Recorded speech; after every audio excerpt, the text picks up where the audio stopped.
Halo rekan-rekan pendidik, selamat datang di sesi bedah materi kita kali ini.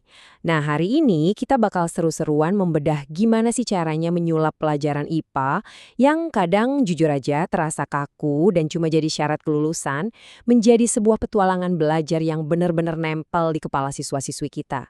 Siap ya? Coba deh kita ingat-ingat lagi, apakah sains itu cuma sekedar ngajarin anak-anak buat hafal fakta mati? Kayak, oke anak-anak, air mendidih pada suhu 100 derajat Celcius, lalu udah, titik sampai di situ? Sayangnya, kita sering banget nih terjebak di miskonsepsi ini. Padahal kalau kita cuma nyuapin anak-anak dengan hafalan statis semacam itu, wah, kita bener-bener kehilangan roh atau esensi dari sains itu sendiri. Jadi, apa sih sebenarnya hakikat IPA itu? Pada dasarnya, IPA itu adalah sebuah proses penemuan yang dinamis, sistematis, rasional, dan pastinya empiris buat memahami fenomena alam.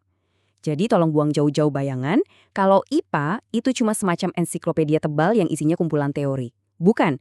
IPA itu justru tentang cara kita dan juga anak-anak memaknai dunia menakjubkan di sekitar mereka. Untuk sesi kali ini, peta perjalanan kita udah jelas nih. Kita akan mulai dari membongkar esensi sejati IPA, lalu membedah 4 dimensinya, melihatnya dari kacamata psikologi anak, ngebahas strategi mengajar yang super efektif, sampai nanti kita akan lihat contoh praktek nyatanya lewat materi daur air. Komplit banget kan? Oke, kita langsung aja masuk ke bahasan pertama kita, yaitu esensi sejati dari IPA. Satu hal yang perlu banget kita garis bawahi, IPA itu bukan cuma fakta. Sains itu menuntut interaksi yang aktif. Apalagi buat anak usia sekolah dasar ya. IPA itu benar-benar soal proses menemukan sesuatu secara mandiri, gimana mereka membangun cara berpikir yang runtut, dan pada akhirnya ngebentuk sikap ilmiah saat mereka ngerespons dunia nyata di keseharian mereka. Lanjut ya, sekarang kita bedah apa yang disebut sebagai 4 dimensi hakikat IPA. Bisa dibilang, pendidikan sains yang benar-benar utuh itu berdiri di atas 4 pilar yang kokoh. Yang pertama itu produk. Ini yang sering kita ajarin, kayak fakta atau teori, misalnya mengamati es yang mencair. Tapi nggak berhenti di situ.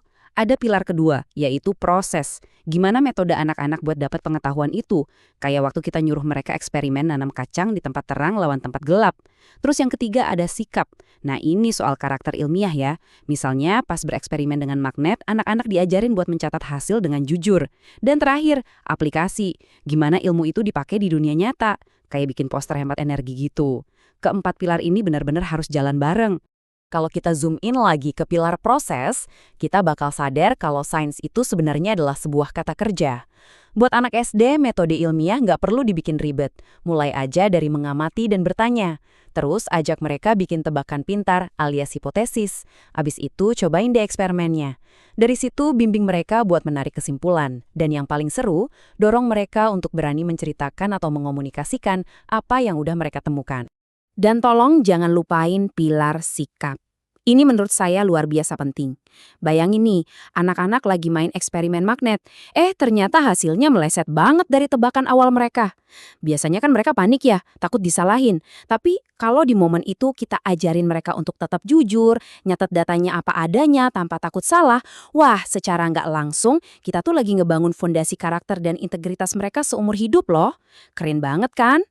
Nah, sekarang pertanyaannya, kenapa sih kita harus pakai pendekatan kayak gini? Mari kita lihat dari sudut pandang psikologi anak. Kalau kita ingat-ingat lagi teori dari tokoh psikologi ternama Jean Piaget, beliau ngingetin kita bahwa anak SD itu masih berada di tahap operasional konkret. Apa artinya? Artinya mereka itu butuh banget untuk melihat, menyentuh, dan merasakan sesuatunya secara langsung. Otak mereka tuh belum siap buat mencerna teori-teori abstrak yang ngawang-ngawang kalau nggak ada alat peraganya. Makanya, ngasih mereka eksperimen nyata itu udah jadi kunci mutlak biar konsepnya bisa benar-benar nempel di memori. Terus, gimana dong strategi praktisnya di kelas? Yuk kita bahas strategi mengajar yang terbukti efektif. Kita coba bandingin ya, jauh banget loh bedanya antara gaya ngajar tradisional sama pendekatan hakikat IPA ini.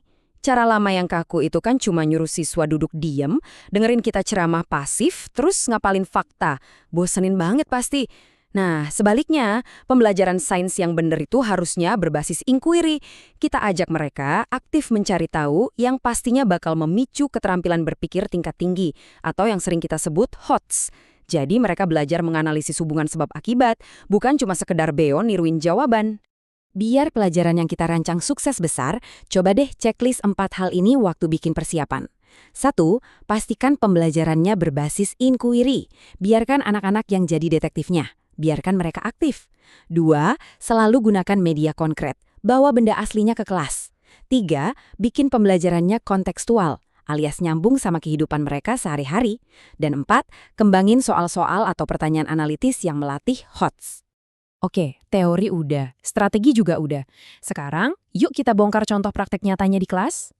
Kita ambil materi tentang daur air. Bayangin nih, kita baru masuk kelas nih.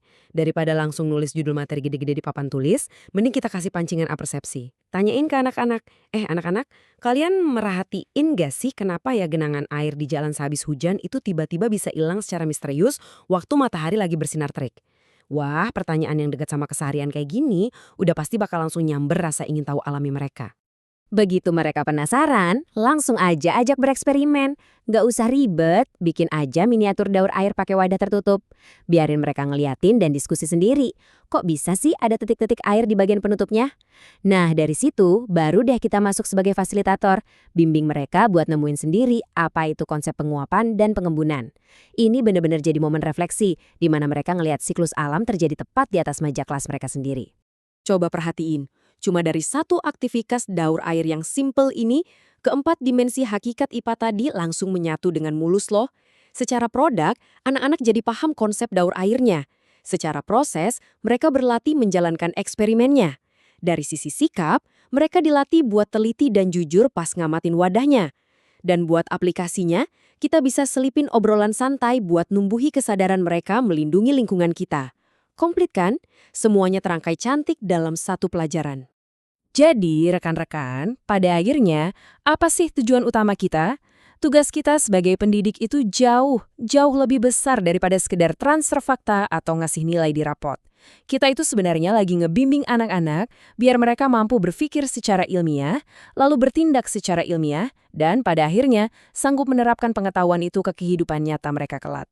Sebagai penutup sesi bedah materi kita, saya mau ninggalin satu pertanyaan nih buat kita renungkan bareng. Pas kita masuk kelas besok pagi, coba pertimbangkan hal ini. Apakah murid-murid saya ini cuma sekedar lagi belajar sains? Atau jangan-jangan mereka sedang dilatih untuk menjadi seorang ilmuwan? Coba terapkan pendekatan ini dan saksikan sendiri perubahannya. Teruslah menginspirasi, semangat selalu buat rekan-rekan semua, dan sampai jumpa lagi di sesi bedah materi kita selanjutnya.